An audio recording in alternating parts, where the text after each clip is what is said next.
DOC moved Edward Johnson to the Oak Park Heights maximum security prison.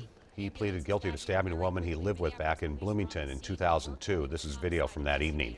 However, his trouble with officers and the law go way beyond that single incident. Johnson was scheduled to be released in 4 years, according to the DOC website. That, of course, will change if he is charged and convicted in this case.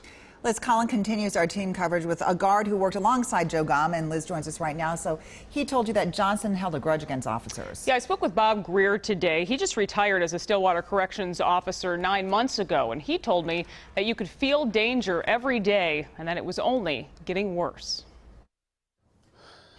Joe was the salt of the earth. Bob Greer described Joe Gomm as a good friend and a diligent worker. He treated inmates with respect. He treated his coworkers with respect. Gomm worked as a firefighter out east before taking a job as a corrections officer at Stillwater, where Greer said they spent countless hours together for more than 15 years. I can't think of anything he personally would do to provoke a response like that. Greer's former colleagues called him shortly after Wednesday's attack with the news. Gomm was making his rounds in the welding shop where he'd been in charge of at least 20 inmates. He was attacked blindsidedly by Mr. Johnson with a hammer. He was told the attack went on for at least a minute. Gomm struck repeatedly in the head as inmates cheered, while others tried to keep help away. From what I understand, the door was blocked by several other inmates. Greer says Edward Johnson resented staff for some time. He made numerous threats, open, veiled threats.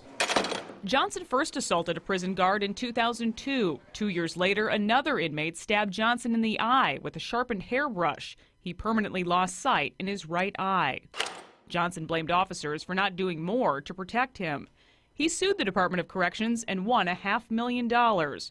Most of the money went to the family of his first victim. People in the public just have no idea. People in the public have no idea how it is in there. For years, Greer says his former colleagues' complaints have been ignored. Low staffing levels, while more violent offenders are allowed privileges they never would have before.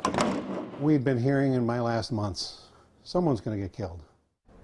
Corrections officers are only equipped with pepper spray, a radio, and a pair of handcuffs. We're told in yesterday's attack, Gomm's pepper spray was still in its case. We're going to talk more about those staffing levels and conditions for corrections officers tonight on our news at 6. You guys, lots more to cover here. Yeah, there is. Absolutely. All right. Thank you, Liz.